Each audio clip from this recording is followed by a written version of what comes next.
Magandang araw mga kapuso, narito na po ang episode 23 ng Stolen Life, araw ng Miyerkules. Labis na nga nag-aalala si Cheska dahil nga hindi pa rin umuwi yung kanyang nanay. Kaya naman nakikiusap sa kanyang tatay na si Darius ay tawagan na mismo yung kanyang nanay. Samantala, iginapos na nga itong si Lucy at nagmamakaawa itong si Lucy kay Para na huwag siyang sasaktan dahil kinakailangan pa siya ng pamilya niya.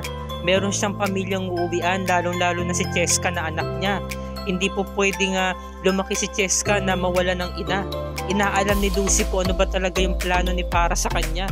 At samantalang si Tia Belen, hindi man lang nakikinig, parang wala siyang naririnig. Dahil nakikiusap sa kanya si Lucy, napakawalan na siya. Sabi naman ni Lucy, nagmungkahi siya, nagagawin niya ang lahat. Magtetistigo siya sa mga pulis, babawi siya kay Para. Sabi naman ni Para, talaga, dapat noon mo pag ginawa yan. Sabihin na lang natin na lahat ng iyo ay babawiin ko. Lahat ng mga bagay na meron ka ay aangkinin ko. Sabi naman ni Lucy, no, nababaliw ka na Para. Tumatawa si Para, no, sabi ni Para, oo na, baliw na kung baliw. Dahil lahat ng meron ka ay mapupunta sa akin. Magkakapalit tayo ng buhay. At kung ano ang meron ako, yun ang mapupunta sa'yo. Hindi pa talaga maintindihan ni Lucy kung ano yung gagawin ni Para. Pero nararamdaman talaga ni Lucy na meron talagang masamang balak sa kanya yung pinsan niya. Ang inaakala niya baka papatayin siya, 'di ba? Tinanong pa nga niya, gagawin mo rin ba yung ginawa mo kay Vince tulad no sa akin? Makinig ka na lang at maghintay. Makikita at malalaman mo rin mamaya. Nagmamakaawa pa rin talaga si Lucy no, sabi niya, please, makinig ka sa akin Para. Gagawin ko ang lahat, pakawalan mo lang ako. Babawi ako sa iyo.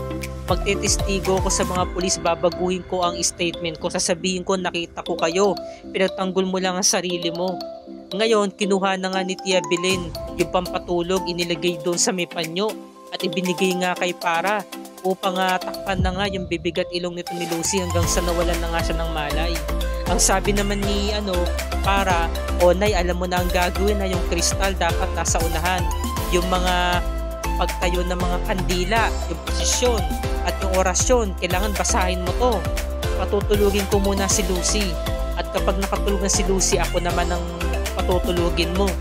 Kailangan kabisaduhin mo sabi naman ng nanay niya si Tia Belen, anak, kailangan na ba talaga natin gawin to? Desidido ka na ba talaga? Ay syempre naman, Nay, nasa akin ang ikababago ng buhay ko, no? Nasa sa iyo. Ikaw may hawak ng buhay ko, kaya kailangan gawin mo to para sa akin. Desidido ako, Nay, no? Dahil gusto ko mabago ang buhay ko. Sabi niya. Kaya talagang kinakabahan si Tia Belen, sabi niya, kinakabahan ako, anak. Paano kung hindi na makabalik ang kaluluwa mo? Alam naman natin delikado to. Paano kung mayroong mangyari sa'yo, mayroong umangkin ang kaluluwa mo? Nay, masyado kang matatakotin masyado kang nege. Nandito na nga tayo kaya kailangan gawin na natin to, ituloy na natin. Huwag na natin palagpasin pa. O ito yung orasyon Nay, banggitin mo to na maayos. Kailangan maayos ang pagbanggit mo dyan. Kailangan tama. At kailangan handa ka na. Yung mga halaman, gamitin mo Kailangan sambitin mo na maayos yung orasyon na yan. At kapag naging kulay asul, yung mga daliri ni Lucy, ibig sabihin nun, nag-astral projection na siya. Kaya kinakailangan, gawin mo ni orasyon para sa akin. Ngayon, naging kulay asul na ngayon daliri ni Lucy. Binabanggit pa rin ni Para yung orasyon. Hanggang sa nakalabas na yung kaluluwa ni Lucy, ang sabi niya, ano to? Ba't ako nakalabas sa katawan ko? Para itigil mo to. Hinahawakan niya si Para, hindi niya mahawakan, lumulusod siya dahil kaluluwa na lang siya. Ano tong ginagawa niyo sa akin, Tia Belen? Sabi naman ni Para, Nay, gumagana na. Nandito na yung kaluluwa niya sa paligid. Sige na, Nay, gawin mo ni orasyon para sa akin. Ngayon, umiiyak itong si Cheska. Daddy, nawawala na po ba si Mami? Sabi naman ni Darius, tumawag ako sa Tita Joyce mo. Sabi ng Tita Joyce mo, magkasama daw sila ng mami mo. Ngayon, biglang sumama ang pakiramdam ng Tita Joyce mo, kaya umuwi muna siya. Kaya ang magsasara mismo ng flower shop ay yung mami mo. Kaso hanggang ngayon, wala pa rin ang mami mo. Ngayon, kinuha na nga ni Tia Belen, no? Yung isang parang lagayan na mayroong bato, inilagay sa dibdib nila. At humiga na nga tong si Para. Habang nakahiga siya, nagre-ritual siya para makatulog siya. Nung nakatulog na nga tong si Para, naging kulay asul din yung kanyang daliri. At nakita mismo ni Tia Belen, kaya kinuha niya yung mga halaman. Diba? Ayan o, ipinaspas sa kanila habang sinasambit yung mga ritual. Pinipigilan siya ni Lucy. Tia Belen, ano ba yung mga sinasabi mo? Hindi kita marinig. Tigilan mo niyan, Tia Belen, huwag mong gawin yan, masama yan. Ngayon, pares na silang nakawala sa kanilang katawan. Nakawala na rin ang kaluluwa ni Para, diba? At tumayo agad siya, tuwan-tuwa na siya. Bigla niya agad pinigilan si Lucy para hindi ito makawala. Para ano bang ginagawa mo? Lucy, akala mo ikaw lang ang marunong mag-astral projection? Nagkakamali ka. Matagal ko na itong pinag-aralan at mas magaling pa ako kesa sa'yo. Syunga ka kasi. Binigay na sa'yo ng tatay ko yung pagkakataon na pag-aralan mo yung astral projection pero hindi mo inaral na maigi. Kaya, puyo ka ngayon. Mas magaling ako kesa sa'yo. Wala ka na magagawa dahil magpapalit na ang mundo natin. Ikaw ay magiging ako at ako ay magiging ikaw. Habang pinagpapatuloy ni Tia Belen yung paggawa ng orasyon. Hanggang sa sumabog na nga yung kristal. Ayan, nagulat sila dahil nga natutupad na nga, di ba, yung mga plano nila. Unti-unti na. Ngayon, kinuha ni Tia Belen yung yung isang peraso ng kristal at idinikit. Di ba? Tapos pinaiikot-ikot niyo yung kandila na hugis tao. Tapos eto, kung makikita nyo yung kristal, merong kristal na kulay puti, saka kristal na kulay dilaw or gold. Kasi nga, kailangan nila magkapalit ng pagkatao. Ayan, talagang sabi ni Lucy, babalik na ako sa katawan ko. Hindi. Walang makakapigil sa akin. Magkakapalit na tayo ng pagkatao, Lucy. Hanggang sa umikot na nga sila, naging bilog na nga sila, no? Tinangay na sila ng hangin, hinigop na sila. At nagpunta na nga sila sa kakaibang katawan, di ba? Nagkapalit na nga sila ng kaluluwa. Nagulat si Tia Belen kasi humangin ng malakas. Ngayon, kinuha niya yung pampatulog at idinampi sa mukha ni Para sa katauhan nito ni Lucy para makatulog. Kasi kapag magising nga naman ito, malaking sagabal ito sa kanila. At ngayon, kinuha niya yung bato. Di ba yung parang tela na naglalaman ng bato pampagising. Ginising niya tong si Para na nasa loob ng katawan ni Lucy. Nung nagising si Lucy, sabi niya, Nay, sabi ng nanay niya, Para, ikaw na ba talaga yan? Ikaw na ba talaga yan, anak? Ika lang, tatanggalin ko lang tong gapo sa'yo, Nay, hindi na nga ako si Para. Ako na nga si Lucy. Anak, ikaw na nga ba talaga yan? Hindi ako makapaniwala, nagtagumpay tayo. Sabi naman ng mga pulis, Sir, meron po bang pagkakataon na nagkaaway kayong mag-asawa? Wala po nangyaring ganun. Hindi po kami nagkaaway, matagal na po yun. Hindi po kami nagkaroon ng samaan ng loob. Nakikiusap po ako sa inyo, mga sir. Hanapin na po natin ang asawa ko. Dahil nawawala na po siya, sabi ng pulis, no?